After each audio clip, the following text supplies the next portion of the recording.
Naniniwala ka ba na ang bulok na sistema ng DPWH na pinagsasamantalahan ng napakaraming tao ang problema natin ngayon?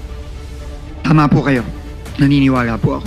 Kahit na magpakulong pa tayo ng napakaraming contractors. Halimbawa, 1 milyon na contractors at sa mga opisyalis ng DPWH, pag hindi natin nakorek ang sistema, walang mangyayari.